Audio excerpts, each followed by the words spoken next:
তাদের দাবি বেতন বাড়াতে হবে। দেখুন, এই ধরনের দাবি তো সব জায়গায় আছে, কারণ বহু বছর ধরে এই সরকার আসার পরে কোনো রিভিউ হয়নি, কোনো সিস্টেম দেখা হয়নি যে কি চলছে, কি ঠিক কি ভুল। ফলে লোকে আন্দোলন করতে বাধ্য হচ্ছে, কোর্টে যেতে বাধ্য হচ্ছে, কারণ সরকারের উপরে ভরসা নেই। এই যে দুর্ভাগ্যজনক পরিস্থিতি, এই ৬-৭ হাজার লোকের কাছ থেকে ৮ হাজার লোকের কাছ থেকে টাকা নেওয়া হয়েছে, বা কিছু একটু বিশেষ সম্প্রদায়ের লোক তার মধ্যে আছে, তাদেরকে চাকরি দিতে বাধ্য হয়েছেন। তাই বাকি 18 হাজার যে যোগ্য শিক্ষক, তাদের ভবিষ্যৎ অন্ধকারে গেছে। ঠিক সেরকম আজকে যে রায় আসবে, সেখানেও যোগ্য লোকেদেরকে প্রতারিত করে অযোগ্য লোকেদের কাছ থেকে টাকা নিয়ে চাকরি দেওয়া হয়েছে। এই যে পাপটা করেছে টিএমসি সরকার, তার জন্য তো একদিনও তাদের ক্ষমতায় থাকার অধিকার নাই। আমার মনে হয় যতক্ষণ এই সরকার না যাচ্ছে বা রাষ্ট্রপতি শাসন না হচ্ছে, এই সমস্ত কিছু যে চক্রান্ত তার সত্য সামনে আসবে। চাকরি বাতিলের ষড়যন্ত্রে এবার পথে নামছে তৃণমূল ছাত্র যুব সংগঠন। 9 এপ্রিল কলকাতায় প্রতিবাদ মিছিল এবং রাজ্য জুড়েও চলবে। টিএমসি কার পক্ষে আছে এটাকে বলতে হবে, যোগ্যদের পক্ষে না অযোগ্যদের পক্ষে। এটা মমতা ব্যানার্জি চক্রান্ত দুটোকে গুলিয়ে দিয়েছেন, আর ওনারা ভেবেছিলেন কিছুতেই তথ্য সামনে আসবে না, যা খেয়ে নিচ্ছি খেয়ে নাও, এরকমই চলবে। আমি বলছি এখনও সময় আছে, সুযোগ আছে, সত্য সামনে আসবে, যোগ্যরা নিশ্চয়ই চাকরি পাবেন, তার অধিকার ফিরে পাবেন। তারা যেন কোনো রকম হঠকারী সিদ্ধান্ত না নেন, ডিপ্রেশনে না যান। আপনারা লড়ুন, আপনার সঙ্গে আমরা আছি, পুরো সমাজ আছে। সুপার নিউমারিক পোস্ট নিয়ে দেবাংশু বসাকের ডিভিশন বেঞ্চ রায় দিয়েছিল যে গোটা ক্যাবিনেটের উপর সিবিআই তদন্ত হোক। আগামী 8 তারিখে রয়েছে এই মামলার শুনানি, তবে এই মামলারই আজকে আরেকটা শুনানি রয়েছে।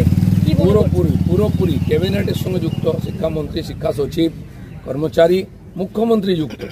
এই ধরনের কেলেঙ্কারিতে একাধিক রাজ্যে মুখ্যমন্ত্রী জেলে গেছেন। পশ্চিমবঙ্গে কেন যাবে না? তিনি তো বেনিফিশিয়ারি, তার পার্টি, তার পরিবার, তার সরকার বেনিফিশিয়ারি, আর ক্ষতিগ্রস্ত হয়েছেন সাধারণ মানুষ। এ পুরো দোষ নিচ্ছেন। তিনি কালকে ভাষণ দিচ্ছিলেন উত্তরপ্রদেশ, বিহার, ঝাড়খণ্ড কোথায় কি হয়েছে, ওরা কিছু গন্ডগোল করেছে বলে আপনি চুরি করার অধিকার পেয়ে গেছেন না। কোর্টের সামনে সমস্ত তথ্য দিন, এখনো বাঁচার রাস্তা। দাদা, ওষুধের পরে এবার গ্যাসের দাম বাড়লো 50 টাকা। গ্যাসের দাম বাড়ে, কমেওছে একসময় 200 টাকা। তো বিশেষ পরিস্থিতির সঙ্গে যুক্ত গ্যাস আমরা সাফিসিয়েন্ট প্রোডাক্ট করতে পারি না, বিদেশ থেকে আনতে হয়। আজকে বিশ্ব পরিস্থিতি এমন ডামাডোল চলছে, অর্থনীতি কাল কী হবে কেউ জানে না। তো সেই ডামাডোলের মধ্যে কিছু তো তার প্রভাব পড়ছে, বাড়ছে, ঘটছে, আবার কমবে। মমতা বন্দ্যোপাধ্যায় টুইট করে বলছে, বাহবা নন্দলাল 1000 টাকার গ্যাসে ফুটছে বিনা পয়সার চাল। 8,000 লোকের কাছ থেকে কোটি কোটি টাকা লুট করে নিলেন। এই যে যোগ্য 18,000 লোককে রাস্তায় বসিয়ে দিলেন চুরি করে, আপনি আবার নন্দলালের কথা বলছেন। লজ্জা থাকলে গঙ্গায় ডুবে মরতেন আপনারা। লজ্জারও মাথা খেয়েছেন, চক্ষু লজ্জাও হারিয়েছেন।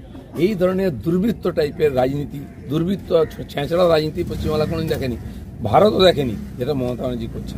জিটিএর 313 জন শিক্ষকের বেতন বন্ধের নির্দেশ দিল হাইকোর্ট। বেআইনিভাবে নিযুক্তদের কেন বেতন? প্রশ্ন বিচারপতি বিশ্বজিৎ বসুর। 72 ঘন্টার মধ্যে রাজ্যের কাছে জবাব তলব করেছে আদালত।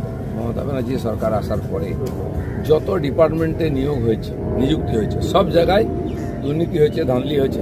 সেজন্য সমস্ত নিয়োগের রিভিউ হওয়া উচিত এবং তার তথ্য চাওয়া উচিত। না দিতে পারলে সেই ডিপার্টমেন্টের সচিব, মন্ত্রী এবং মুখ্যমন্ত্রীকে দায়ী করে সাজা দেওয়া চলবে। লাস্ট একটা